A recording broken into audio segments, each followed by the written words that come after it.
The multilateral system is under heavy attack. Welcome at the annual Global Baku Forum. We are living in a post-truth world. Multilateralism is never easy. Sometimes these couple of days make history.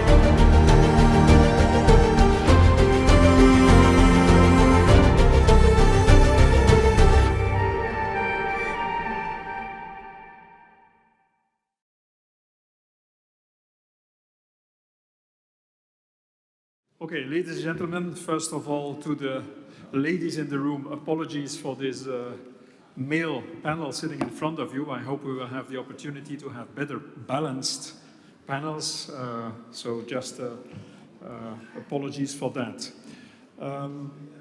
I was informed that the Azeri Minister of Foreign Affairs of Azerbaijan would join us to make a statement. I have this on my... No, that's not the case. Okay, let's then immediately dive into the substance of this panel. I think we all feel privileged to have you here, colleagues. From your view, from left to right, Charles Michel, Amre Moussa, Sebastian Kurz, Alfred Gusenbauer, and Kjell Magne Bondevik. Sorry for the pronunciation. Kjell, let me immediately start with some questions to Charles Michel. Just a footnote, I'm quite proud to meet Charles Michel here in his former capacity as the 5-year president of the Council of the European Union of Heads of State and Government. And referring to that, Charles, if I may, I think the global public opinion, and I think lots of colleagues in the room here, if there is one fundamental question they have, one pressing question is, where is Europe now? The Western alliance seems broken. Europe has been power of declarations. And now in the main crisis, be it in the surrounding, the immediate neighborhood of European Union at its borders with the Russian invasion of Ukraine, and then what's happening in the Middle East now, where is Europe? You've been at the helm of Europe. Explain us what's happening. No, thank you. It's a great pleasure to be with us, with all of you today. Where is the European Union? I think that today what we see is the DNA of the European Union being under attack. You know, this political project was based on 3 promises: peace, prosperity, and democratic principles. And all those principles are under attack. The war against Ukraine, the war in the Middle East, the challenges we have in Europe in terms of competitiveness, in terms of growth, in terms of investments, in terms of regulation, and even the democratic principles, human dignity, the international law, every day under attack. And unfortunately, I have to say that we also observe this temptation to follow more and more within the EU and outside of the EU double standards, which is a poison against the international law, a poison against the multilateral system. And in this context, more than ever, I think that at the EU's level, we have to develop this strategic autonomy. For decades, we have talked a lot about this concept, about those principles. But today, I see various reasons to make decisions in that field. And the first reason probably is related to the evolution in the United States. I think that the traditional alliance between the EU and the United States is changing dramatically. We can see more and more differences between the EU and the United States in various fields: climate change, the international law, the situation in the Middle East, Venezuela, Greenland, etc., etc. And that's an additional reason for making decisions in 3 fields at the EU's level, Yves. First, competitiveness and economic development. We have to strengthen our economic basis. We have to regulate better. We have to regulate in a smarter way. Today, I think that in Europe, the abuse of the precautionary principle leads to a regulation that does not allow the spirit of innovation on the European continent, point 1. Point two, I think that we have to develop our capabilities in the field of security and defense. European defense is not a slogan. Today we see it's urgent to be more master of our destiny in that field. And my third and last point at this stage, we need to build reliable partnerships. And we need to look at various parts of the world so that we can diversify our supply chain. We know that the time when we were dependent on Russian fossil fuels, dependent on Chinese supply chains for cheap products and cheap security coming from the United States, this time is over. Thank you. This seems as a nice roadmap to make Europe again more a heavyweight in geopolitics. The reality is that we haven't been meeting so often over the last couple of years, but I saw you frequently coming out of meetings that I was part of earlier at 4 o'clock in the night or even early in the morning after very difficult negotiations. And the impression the global public opinion has, it is not easy to build consensus in Europe. And number two is that I think lots of people living outside of the European Union, they witness when there is a debate about foreign policy. And when it comes to defending European positions, you have the European Union, but aside of what the European Union is doing, leaders of the member states of the European Union are very keen to go out to visit capitals and to defend their national interests. So part of the responsibility, together with other people, and now the responsibility of Mr. Costa, is to build compromises. How do you see the evolution of this multilateral architecture, European multilateral architecture, and the tendency we all witness of each of the 27 member states to serve their own goals, and when it comes to very tense situations, sometimes to privilege their own goals, objectives, values, and interests as a member state, rather than agreeing and having some concessions to reach a compromise. I think the European Union is the most fantastic example of recent multilateral cooperation, certainly on the European continent. But how do you see the evolution of this balance between the willingness to be part of the European Union and so to compromise, and on the other hand, to defend the national interest? That's indeed a very important point. And you know, this European Union is a very strange political animal because it's based on a double legitimacy. On the one hand, you have the political will of the member states, 27 member states, and they decide to act together and to dedicate a part of their sovereignty at the European Union's level. On the other hand, you have the European Commission, the European Parliament, and this idea that there is a certain superior general European interest. And that's a very hybrid situation. And there are some positive examples, and it shows that we are able to be united when that's needed, but there are also more difficult examples. If I take the example of Ukraine, despite some difficulties with some countries, in general, we can observe that we are united on Ukraine. We have decided to stick with the Ukrainians. We made very fundamental decisions when we decided to grant the candidate status to Ukraine, when we decided to mobilize a lot of financial capabilities to support Ukraine, and including to deliver weapons to Ukraine. In a few days following the start of the war, the EU made the decision to deliver weapons to Ukraine. But there are also other topics much more difficult. If I take the example of the Middle East, we have various opinions about the Middle East. Why?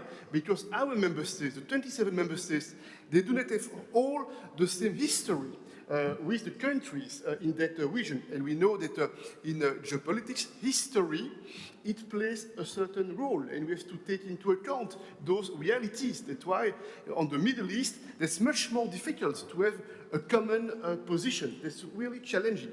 And my third point, I think that we have a tool which is a powerful tool and a unique tool, and that's the European Council. There is no comparable example in the world, I think, where you have 27 head of state and head of government meeting together on a very regular basis, most of the time at least once a month, And it means that this group has the responsibility to unite as much as possible the EU. And what is the challenge? When the leaders, they come to Brussels, they have to make decisions, and it's important when they come back to their capital, they can demonstrate that the decisions made in Brussels are good decisions for the EU, but also good decisions for their own people. And that's why sometimes we can face some frictions and some difficulties. Let's take the example of the energy sector. We do not have all the same starting points in terms of energy landscape within the EU. When we make decisions in that field, we have to take care that everyone, every sensitivity is taken into account when we make a decision. And that's the role of the European Council, notably the President of the European Council, to take care that we listen actively to every legitimate concern so that we can make good decisions and make good proposals. A compromise can be strong if this compromise takes into account every aspect of what we have to look at. Okay, thank you for this. Thank you for this first answer. We'll come back to that, but let us leave a little bit Europe, because this is an overwhelmingly Europe-centered panel, but we have the privilege to have Amre Moussa, our good friend Amre Moussa, known to all of you, I imagine, in the room. And one very important part of your impressive career serving Egypt, of course, as a foreign minister, but for the decade at the helm of the Arab League. Amre, if I may, global security, balance of power, international law. Let's start with the first concept. Global security, to your opinion, in a part of the globe that is maybe the furthest away from what we perceive as being security, what is the kind of concept and how to reach again a situation of balance of interests and coming back to a peaceful coexistence? What is your take on that? Well, thank you very much for this important question on the issue of global security and what does it mean. Is it the same interpretation, the same meaning that such an expression was used in the 20th century? Are we still using the same understanding, the same meaning, global security, or we must have another one for the 21st century? And I believe that the time has come to discuss the validity of the continuation of the same interpretation from moving from the 20th century to the 21st century. Now, we are talking about the global north and global south. It is clear that there is a division now growing up. So, in the 20th century, the global security was meant to be an issue for the big powers, superpowers. They talk about and define it and send it to all of us that this is the global security as they see it. Now, I don't think this should continue. The global south is there. Granted that within the global north and the global south, there are divisions, different opinions, but still there are also general understanding among the countries of the south, as opposed to the general understanding of the countries of the north. So, when we talk about global security, we need to talk together, north and south, about what we mean. It is not between US and China alone, or between West and East alone. South must be part of this equation. We are talking about global south, and the global south is moving to define positions, including the global security, including the new international order. It cannot be done only between big powers, superpowers, or rich powers. The global south has to be taken into consideration when we try to define what do we mean by global security. So this is my answer, that it is not yet defined for the 21st century. What do we mean? That's why we always go back to the framework or frame of mind that was prevailing in the 20th century. Thank you. I come back to you, but I know that about the evolution of the concept of global security, Alfred Gusenbauer, you also have some clear ideas on that, on the fact that the definition is evolving, more or less. Please. I do not know if I have clear ideas on that. I only try to analyze what are the different security philosophies of some of the main players around the earth. And I think from these different philosophies arise also, in part, the conflicts that we are witnessing. So let's face it, in the American strategic thinking, the primary focus is on agreements and incentives, and conflicts are managed by creating enforceable frameworks in which each party has more to gain from stability than from escalation. In the European thinking, the emphasis is on law, sovereignty, and integrity, and mainly the integrity of the post-war international order. And peace must be anchored in legitimacy and inviolability of borders, because whenever these principles have been compromised, instability has followed. So for Europe, a durable settlement always requires more than the end of hostilities, and it requires a solution that respects international law and self-determination of states. In contrary, the Russian thinking is coming from a different angle. The cultural elements there are prestige, recognition, and strategic buffer zones. And security is defined less by legal frameworks and more by the extent to which other powers acknowledge Russia's status and influence.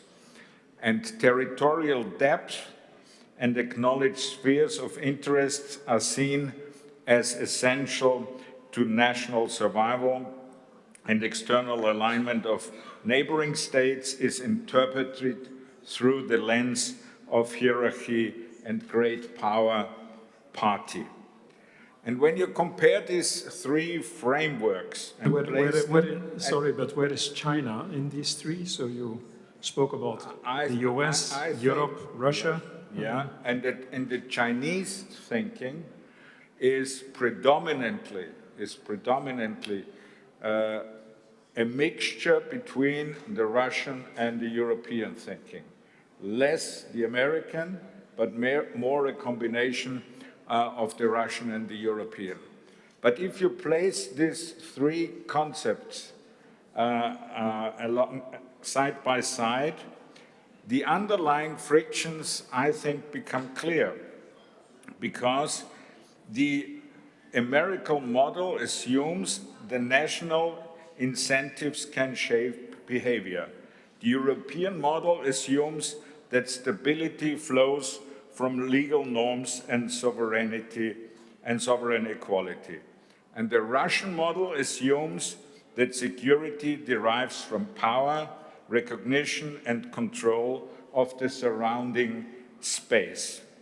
And a single proposal can therefore appear pragmatic to the US, legally insufficient to Europe, and strategically acceptable to Russia. And this is exactly where we're in the discussion that we are now having concerning the Ukraine. That it seems that the US and Russia are much closer to an agreement than Russia and Europe is to an agreement. And I think this very much has to do with this different framework and conception of security that is behind it. And in addition to the different concepts of security, of course, we are in a situation where, and I never try to judge current governments, but if you look to the national security strategy of the United States of America, and if you look to expressions of President Putin, then you get the impression that both have the same enemy, which is the European Union, which seems to be the last lighthouse of liberal democracy, because both the current administration in the US is fighting the European Union and supporting the so-called patriotic parties, which are the anti-European parties. And by the way, these are the same parties that are supported and sometimes financed by President Putin. So I do not want to say that this will be the major and defining scheme for all the future ahead of us, because at least in the US, elections also can change it. But let's face it, at the moment, we do not speak anymore about the West as the vanguard of liberal democracy, but we have to face a situation where the only vanguard of liberal democracy, in my understanding, is the European Union, and this is under attack from inside by the anti-European authoritarian forces, and it's under attack from outside, both by Russia and the United States. Thank you. Thank you for your view and your recommendations how to read the different concepts of global security. I go to another generation of Austrian chancellors. Sebastian Kurz, going back to reality, what is happening not so far from this place here, the warfare, Iran, the Middle East. Coming back then to that reality, what is your view on the legitimacy, the different concepts of legitimacies of the current operations there? Well, I think this is a difficult question to answer. Why? Because I think here in the room we would all agree on the necessity of the UN and also the need for a clear legal world order. And at the same time, I think in our century, threats and also warfare has changed a lot. If you look at Middle East and the situation for Israel, for example, I think we can all agree that, of course, Iran never started, or not in the last few years, started a war in a classical, conventional sense. But if you look a bit more in detail what is happening there, you will find out that, of course, like financing of terrorism often comes from the regime in Iran, the ideological backbone of many terrorist groups in the region, but also in Europe, in close links with the regime in Iran. If you look at all the major threats like Hamas, Hezbollah, the Houthis, all supported by the regime in Iran. So what we see is not a conventional war, but what we definitely witnessed in the region is like attacks, is terror and a permanent threat. And the question is, what is the legitimate answer to this? Of course, legally, it's probably difficult to argue why it's legally okay to fight back and to enter a war scenario. But at the same time, I think we have to get more understanding that like the new threats in our century have changed. And looking at Europe, for example, I think the scenario of having a missile from Russia to Berlin, Brussels or Vienna is hopefully not the most realistic scenario for the next few years. But having a hybrid war scenario with cyber attacks, with terrorism, with drones that bring like our airports and other like infrastructure institutions in severe problems, I think this is a very, very realistic scenario. And the question is, what is like the legitimate answer? Looking at Europe, for example, some of our member states, for example, Germany and others, still have legislation that if they are under a cyber attack, they are not legally not allowed to fight back with offensive cyber capacities. So the question is, if you're really under attack, is this like the right approach, or is the need to change that? And looking at the Middle East... Can I ask you a question about Austria? If I'm not mistaken, Austria is not a member state of NATO, it's a member state of the European Union. How do you address this security issue when you talk about missiles coming to Vienna? How is what is the response for a country like Austria? First of all, I would say that, like, the good thing is that I don't think that this scenario is very likely to happen. And second, of course, there's also cooperation within the European Union, which makes a lot of sense. And so I would say, besides the necessity of a strong NATO, I think there's the necessity of a strong cooperation within Europe, and of course Austria also as a neutral country is part of that. But coming back to the Middle East, so if you ask me, legally, I think it's difficult, and all those criticizing the attacks are probably legally right. At the same time, I witnessed October 7th in Israel, and I realized like how it feels for a country of 9 million people if one day more than 1,000 people are killed, hundreds are taken as a hostage, and how big the threat also of hybrid attacks or of terrorist groups can be. So if you ask me, I hope that there will be soon an end to this war. I'm very optimistic that it will take only days or another week, but not much longer than that. But I think the situation will stay complicated. And from my perspective, the UN, if it wants to stay relevant, has to rethink our order that we have at the moment and rethink a bit what's like the right answer to terrorism, hybrid warfare, terrorism organizations in the future. Thank you. Prime Minister Bondevik, concerning that answer, you share the privilege with José Ramos Horta to have been active over the last 3 to 4 decades in international politics, and you saw the evolution of the last couple of decades of 80 years of UN system, and then the failure, so to say, of the multilateral security guaranteeing system. We heard about developments in the concept itself of global security. The question then is, what is the international order? What kind of international order to address all these challenges? What is the international order of the future?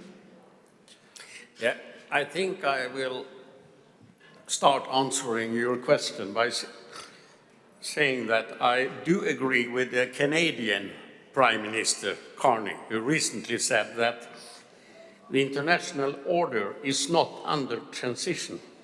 It has already changed. It's a fact. We face a new international order, or to be more correct, a disorder for the time being. We have an international disorder now. We don't have an international order any longer. That's the situation. And it's a very dangerous situation. Because we know after the Second World War, we built up a new international order.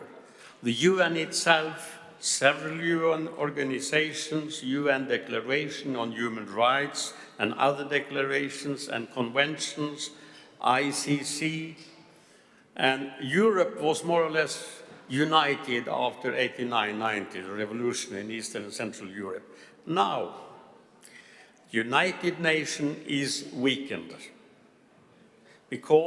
partly because of the US withdrawal and huge cuts in the funding of the UN. UN is now, these days, facing great problems in this regard. And Europe is not more united. We are once again divided. So how to build up a new sustainable international order? That's the main challenge of today. I believe, to be very frank in an opening statement, that regional organizations will play a stronger role in future. Regional organizations, not global, especially with regard to security. Despite there are several representatives of UN organizations present here today in our forum, I say that we must be prepared for a smaller, but hopefully more efficient UN in future. And this is the challenge for the new Secretary General, who will be appointed in the near future now. And maybe these changes in the UN that has to come, like it or not, can also make it possible to have necessary changes of the composition of the UN Security Council. We talk about balance of power in this panel. The balance of power in the UN Security Council is not fair at all. It's outdated. Think about that. Africa has no permanent seat in the UN Security Council. Latin America has no permanent seat. The Arab world has no permanent seat. And we are sitting with 2 Western European permanent members. What is that? It's not the balance of power. It's an imbalance. So that the composition of the UN Security Council is outdated. We have to make a new structure. Of course, Africa should have 1 permanent seat, maybe represented by the African Union. The Arab world should have 1 permanent seat. Latin America should have 1 permanent seat. Europe could be represented by the European Union, not by 2 individual countries. That's nonsense. So I think that the sustainable new international order and fair balance of power requires a reorganization of the UN and the UN Security Council. Thank you very much. Amre Moussa, you heard this very generous offer to limit the European presence in the Security Council, the UN system, and some other ideas. What is your view on that from another part of the globe? Well, the issue of Security Council is a long one and very important one and should not be discussed in 5 minutes or 6 minutes. Of course, the Security Council, as it stands, has become a paralyzed branch in the United Nations. International security is not well taken care of. But let me get back to the previous discussion. The title of this session refers to the global security and the balance of power and also the international law and the resort to international law. I believe there is one thing missing here, the issue of double standard that has caused a lot of negative repercussions in the international system, not of late, but all through the show of the United Nations as we have seen it, lived it in the 20th century, the double standard. My neighbor, the Chancellor, Kurz, referred to 7th of October as some were killed, etc., and we have to look at that also from the same point of view that we would have hoped that no civilians would have been assassinated or lost. But he misses the other side of the coin.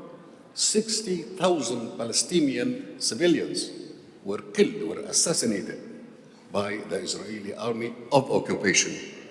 He missed also to refer to the situation of the existence of military occupation in that region.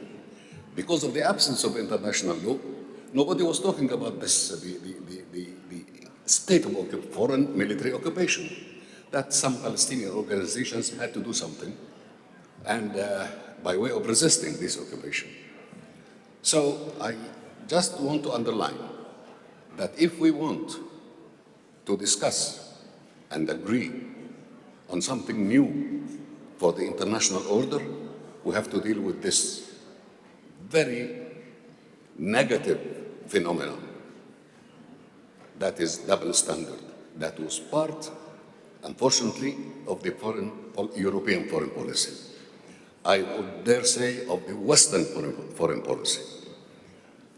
So, I'm sorry, sir. You referred to 1,000 killed on the 7th of October. But you didn't refer to, or perhaps you didn't recognize, there are more than 60,000 Palestinians were killed. This is a crime in itself.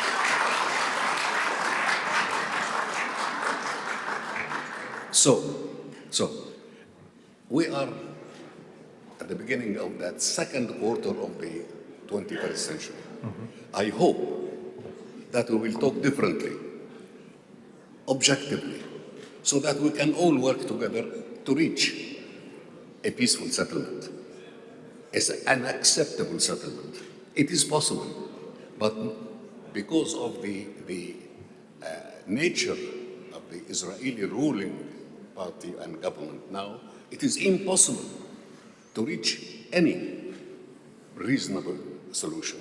No. Because we need, as there is an Israeli state, we need a Palestinian state, and they have that right, definitely, to have their own state. And I don't think, and many, not only in the Middle East, so-called Middle East, but around the world, believe so. If there will be no Palestinian state, there will be no peace in the Middle East. I saw Alfred Gusenbauer raise the hands. Or you first want to react, Sebastian Kurz? No, I wanted to react because I think what you pointed out shows exactly what is the nature of conflicts. The nature of conflicts is always that you have more than one side. You always have at least two sides, and both of them think that they are right. Yeah? And the nature of discussions about double standards is always that you have normally different sides who all believe that there are double standards and that the system is unfair. So I think it's not like the idea of the panel is not a discussion about who is right or wrong in the conflict on Israel and the Palestinian question. I think what I wanted to point out or what I wanted to highlight, and I think that I'm right, is that like conflicts in our century are going more and more to change, and that like hybrid warfare or terrorism will be more and more an issue, and I think they will become more important than conventional wars. And if you look at that, I think the UN at the moment has not really an answer, and I think this is something we have to work on. Otherwise, if you ask me, the UN will become more and more obsolete. And I think Gaza is a good example for that, because before October 7, there was UN presence in Gaza. And everything that happened, and I think what you said about Palestinians killed is also right. It's equally right like that October 7 happened. And if you look at the presence of the UN before all that, you will figure out that, like, I think both sides probably will not be happy with the outcome of the UN presence there. So if you ask me, it's a good showcase that the nature of conflicts is always a different view on the same thing. And also, I think it's a good showcase that the UN is at the moment not as efficient, if you ask me, as it should be in crises like this. Alfred Gusenbauer, you wanted to I wanted to support the proposal of Prime Minister Bondevik concerning the new composition of the Security Council of the United Nations in future. I think it's fair. In addition, I have to mention that I think that the problem of the Security Council of the United Nations in the past has not so much been that there are two members from Europe, but that the major problem has been the very different views of the United States, of Russia, and sometimes China on some of the burning conflicts around the earth. So one should not have the expectation that when you change the composition of the Security Council, which I support, that we are then having a perfect world. No, we are trying to improve the situation that we are having right now. We are not reaching a perfect situation. The second thing in this context is the following. Of course, the double standard is maybe one of the oldest laws of the history of politics, now since the Roman times, when they said, quod licet Jovi, non licet bovi. Yeah? It is clear what is allowed to Jupiter is not allowed to the ox. So this is the very nice wording of the double standard. The double standard that allows the big and the mighty one to do whatever he or she wants, and the smaller one is not allowed to do it because he can't do it. And there is a very famous person on the other side of the Atlantic who said, you know, I do it because I can do it. And therefore we have to understand that also if we want to reduce the double standards, which are of course giving more power to the big ones and do not completely equilibrate the lacking influence of the smaller ones. Even if we try to do that, we have to create incentives for all. And I think there are enormous incentives in multilateral cooperation, not only for the smaller and the middle powers, but also for the great powers, especially when one is referring to the emerging role of the global south, but also talking about economy. I mean,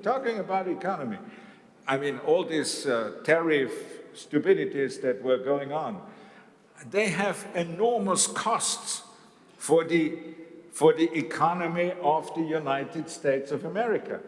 And don't get me wrong, this was only overshadowed in a positive way now over months by the entire boom of artificial intelligence, which was able to compensate those costs for the US. But in the long run, the costs will come up. So this type of unilateralism is also hurting the big ones and not only the small ones. And what is true for the economy is even more true for financial markets and even more true for technology. So what I want, my pledge is a new multilateralism that we have to develop, and where, of course, in the core, there has to be a recomposition of the decision-making bodies of the United Nations, should not be a return to the old multilateralism, which, in my understanding, helped us, but failed now finally. We have to embark on a new, renovated multilateralism that tries to draw into consideration at least some of the shortcomings that we experienced up to now. On this multilateral order of the 21st century, Prime Minister Bondevik, your reply to what is said? I do agree with Gusenbauer on that. We are facing a new international order, or for the situation we have a disorder, but we have to build up a new international order. And I do agree with you with regard to UN Security Council that the main problem is not that we have 2 Western European countries as permanent members, but it's a part of the problem. But I do agree with you what you said also. But the real problem with the UN Security Council is that Africa, Latin America, Arab region have no permanent seats. That's unfair. It's not the balance of power at all. But another point in this regard with global or international order is that we have an increasing problem that main countries, great countries, are not following international law and order. Iraq, 2003, I was the Prime Minister of Norway. I had to stand up against the US and UK who invaded Iraq, despite they had no mandate from the UN Security Council. And we see it now again with Iran. In my view, this will be a failure again, new failure from US and Israel. They have no mandate from the UN Security Council. They were not attacked, despite some of you saying that Israel could be attacked, but that's another thing. It is in contradiction with international law and order. How can we rebuild the respect for international law and order? And finally, my third point to Europe. thinking now about the balance of power between Europe and US, United States of America. I think that Europe we have no choice. We have to take more responsibility for our own security. Not to replace NATO, but to strengthen NATO again as a European pillar. Austria is not a member of NATO. Norway is not a member of the European Union. Maybe we should shake hands and agree that Austria could be a member of NATO and then Norway can be a member of the EU. And we can strengthen the European pillar within NATO. Can we agree on that, my colleague? Thank you. That will be my hope. Thank you. Coming back to the current situation in the Middle East, Iran, US, Israel, I would like to give the floor to two people that have been in charge of multilateral organizations, to start with Charles and Michel, the European Union, and then the Arab League. So my candid question would be, after the assessment of how terrible the current situation is and some suggestions about structurally to change the guarantees for peacemaking and the possibilities for peace building, peacekeeping, but that's maybe on the mid and long term, in best of all cases. My question would be now, we are Thursday, what should happen in the next days, starting from European Union, the Arab League, the regional institutions where Prime Minister Bondevik, I think, rightly pointed at as being of crucial importance for the future, strengthening the role of the regional institutions. Well, we have two people that can speak with a bit of credibility about what should be done, more than just commenting the situation. Charles and Michel first, what is the next what European Union should do to be useful? Thank you. And first of all, I fully agree on what was said about the current situation, the disorder. The old order is broken, and we face currently a situation of disorder. And in a nutshell, I think that what we face is very simple to observe. There are confrontations between two different ways of looking at the world. On the one hand, we see one way, pure multilateralism, based on intimidations, based on threats. That's the first approach, based on the idea that a deal means there is a winner and a loser. And another way is based on the international collaboration, this idea that there are global challenges and it's possible to build some partnerships where both sides can win something which will be positive for both of them. And that's what we face today. And what the EU can do in this context, in my opinion, could be the following. I think that there are a lot of countries all across the world which are not comfortable with this evolution, which are not happy with this evolution. And I'm a bit surprised that the EU today has not taken yet the initiative to try to bring around the same tables all those countries which want to protect a certain idea of the international law and to allow a reset of the international community.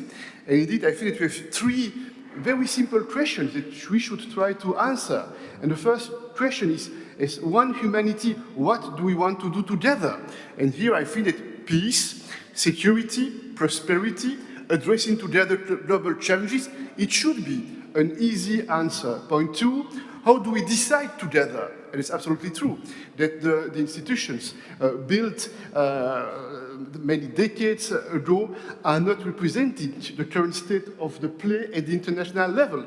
Also because many countries didn't exist when those institutions were launched because of the colonial rule. That's very clear for the African continent, for instance. And point three, we have not mentioned that point, it's an important one in my opinion. There's also the question of how do we pay? What is the financial solidarity? How do we make sure that everywhere across the world there are options to have access to investments in infrastructure? You have some part of the world with a level of poverty, a level in terms of infrastructure, which is a terrible obstacle in terms of economic development, in terms of growth.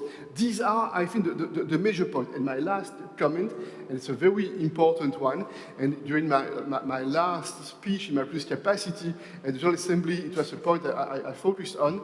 I strongly believe in this context that the renewal of multilateralism will pass through the regional organizations. I fully support that approach. And only today we can see at various levels, not always the same levels of integration, of course, but regional organizations, they know well what are the challenges, they know well what are the opportunities in the field of economic development, in the field of connectivity, but also in the field of prevention of conflicts and conflict resolutions when needed. That's why I have the impression that in the future, more collaboration among those regional organizations could be a way out to allow this spirit of collaboration to be effective again. I see ASEAN, Southeast Asia, they are trying to develop more collaboration, they are trying to integrate more to address some security challenges as well. I'm observing in Africa, not only the African Union, but also some regional organizations. I'm observing how the Gulf countries in recent years are trying to develop some common approaches, common projects, despite some difficulties and some sensitivities. And I strongly believe that the future of multilateralism will pass through this collaboration among regional organizations. Thank you. Amre, Moussa, the same question, and maybe also what your reaction on the suggestion of the President of Timor-Leste that pointed at the need to have a mediation power. If any, where would it come from? Thank you very much. I have 2 points to make, commenting on this discussion. But the issue you are raising about the mediation, our experience with mediation was, in fact, to waste time. We reached a level of, in working to establish peace, to have mediation as managing problems rather than solving problems. So we have to be very cautious when we call for mediation. That will take years and years, and the winning party, the stronger party, will use this space of time just to consolidate its occupation or its whatever negative policy they have. So we shouldn't deal with the term mediation lightly.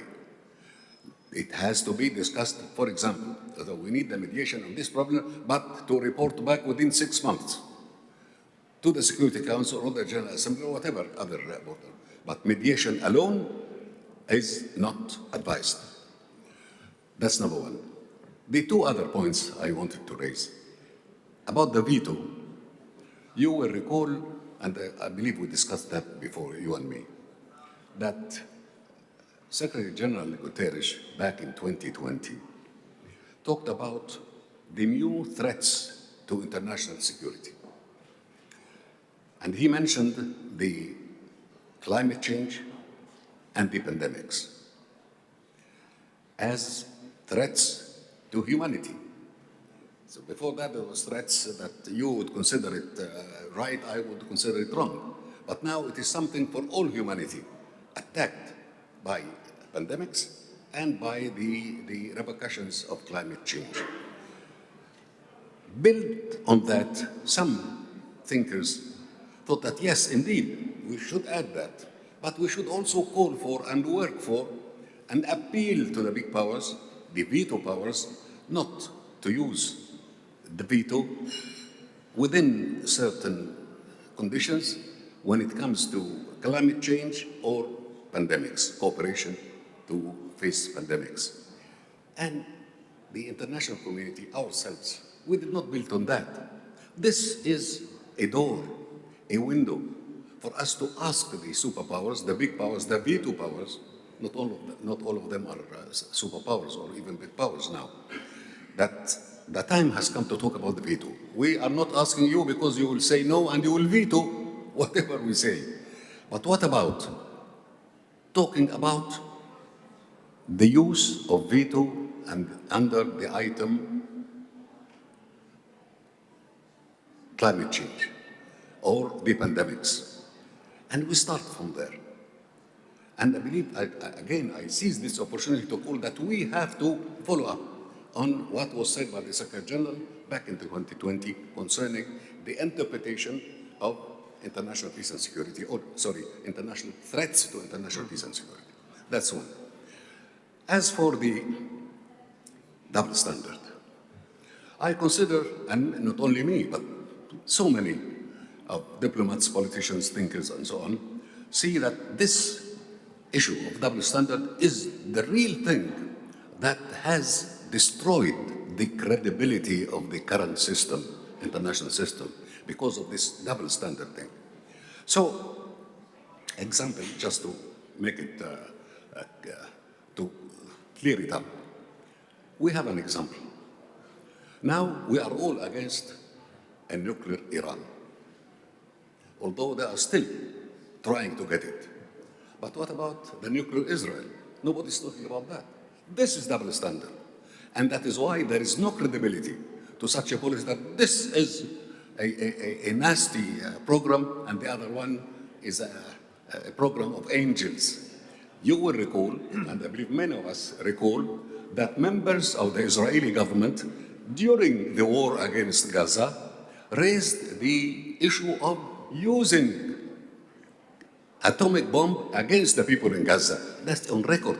Ministers that are still ministers in the Israeli cabinet until this hour. So we shouldn't, should we be convinced that only the program in Iran? We are, of course, against the acquisition of and development of any nuclear weapons, Iran or no Iran. But Israel will have to be called to order. This is a mistake that destroys the credibility of any Western policy in the Middle East.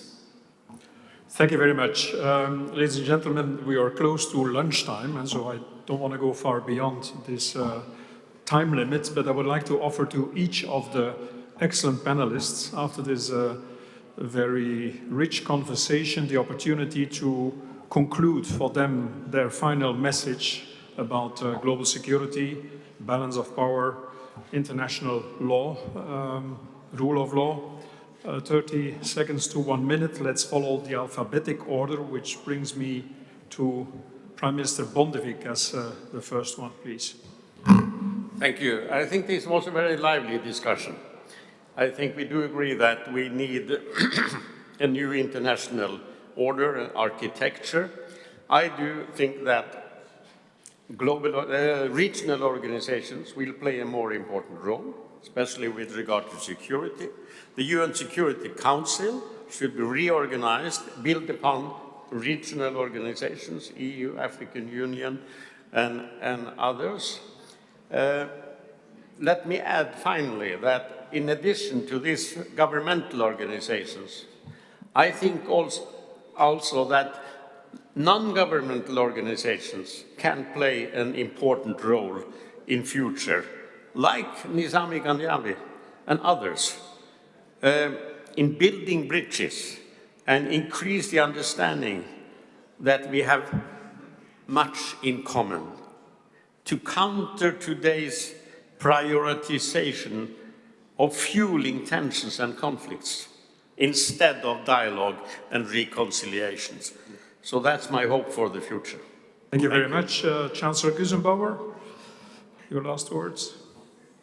I support what Prime Minister Bondevik said. And if we are talking about regional organizations in the world, that should be the basis of a new order. I only can recommend look into the example of the European Union with all its problems, but I think it's still the most developed cooperation and integration of states that exist around the earth, which managed to face a set of challenges that were unthinkable quite some decades ago. The third thing is we have to learn from the mistakes of the last period of the old international order. If we want to embark on a new international order, which is less a disorder and more an order, we have to learn from the mistakes of the past. We cannot just go back, and we also cannot have a replica. And the final thing is, don't underestimate the fundamental trends around the earth in technology, in climate, in economy, and in finance.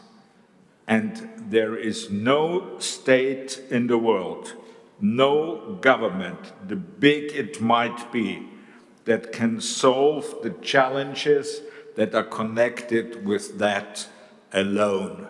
Everybody needs the multilateral cooperation, if he sees it now or not. Thank you. Chancellor Kurz. First of all, I agree with what the Prime Minister said on the need of a reform of the UN or the Security Council, and the fact that regional organizations will become more and more powerful. Second, I think for the UN, diplomatic conversations or discussions will always be a bit more theoretical than probably what's going on the ground. I think it's important that the gap doesn't become too wide. Yeah. So I think if the facts on the ground are far away from what is discussed in the UN, I think then if this gap becomes too big, then the organization becomes more and more obsolete. And the third thing, because we also discussed Europe, I think that unfortunately the role model that the European Union was and the role model that our liberal democracies were for other parts of the world 10 years ago, I think has changed at least a bit. My feeling is 10 years ago, you had a lot of people worldwide, many countries in the world that said we would like to copycat your systems. I think the main reason for that is what Michel said, that the promise was always not only liberal democracy or the EU as a structure, it was always also prosperity. So I think the more difficult the times will be for us economically in the Western world, especially in Europe, I think the less attractive we will be for the rest of the world to copy our systems and what we believe in. So I think the biggest goal for us should be to stay economically successful, because if on technology only China and the US are going to win the race, if on economy like US or China will totally outperform Europe in the future, I think if that happens, we will be less relevant, we will be less influential, and there will be less and less people who want to copycat our models and believe in the same values that we do. Thank you very much. Alphabetic order, so that means Charles and Michel before Amre. My last message will be the following. We don't have the right to give up, and I'm absolutely convinced that there is indeed a minority of countries in the world which would like indeed to impose a unilateral model, and there's a vast majority of countries across the world which would like to protect this idea that if we want to achieve peace, security and prosperity, we need some common principles, we need some common rules, we need some frameworks to allow an ambitious level of collaboration in the field of climate change, in the field of the new technologies, in the field of global health, for instance. That's my first point. My second point, I think what is very important in international politics, and not only in international politics, it's very simple. That's just to show respect, because respect is the basis for trust. And even when you do not share the opinion of your counterpart, try to put yourselves in his shoes so that you better understand what are the real reasons. And when you act that way, when you follow that approach, that can be the starting point to make compromises, to make decisions, and to make deals which are win-win deal and not win-lose deal. And my last point, double standards is of course a very important objective that we have to try to follow. And I agree that's indeed including within the EU a challenge within the EU and outside. And the more we can stick to the fact that a crime is a crime, wherever it is committed, in Ukraine, in Gaza, or elsewhere in the world, the more we'll be credible, and the more we'll have a certain authority. And that's why that Middle East, we've seen it today once again, it's a difficult topic within the EU, because within the EU, there are various traditions, various sensitivities, with opinions about it. And for instance, when you were comparing Iran and Israel, for me, it was very difficult to listen to that, because for me, Israel and Iran, despite all the criticism I expressed against this government in Israel, that's not the same nature in terms of regime. Iran is a terrible dictatorship. For decades, they export hatred, terrorism. They use proxies to destabilize the entire region and also to threaten global security. That's why, in my opinion, it's not exactly the same, but I try to listen to you, to try to understand. I try to understand why you have this view on this comparison between Iran and Israel. Thank you. Last but certainly not least, Amre Moussa, for the last words. Thank you, Prime Minister, and I believe we will continue to discuss that point. It is, you are right, but the situation requires more discussion of it in order to agree on what should we do. Final word, I believe that we didn't deal with one of the titles of this session, of this panel, which is respect for international law. Because international law is being ignored, and in fact, so many quotas, in particular in some Western countries, talked about that why international law? It should not, in particular the four Geneva Conventions. This is very serious, and I don't think there will be an agreed global security without respect for international law. Or the other element was the balance of power without respect of international law. So the consensus here should be that this panel supports international law, the resort of international law, and the necessity to respect the international law and apply it in all conflicts. Thank you very much. These were the final words. As Amre Moussa has said, we left a lot of topics for the other panels. I would like to express my gratitude for the very disciplined behavior and, of course, much more important, for the richness of your intervention, each of you. Thank you very much. I hope you enjoyed, dear public. That's what we have time for. Bon appétit, and we see each other. Thank you. Voilà.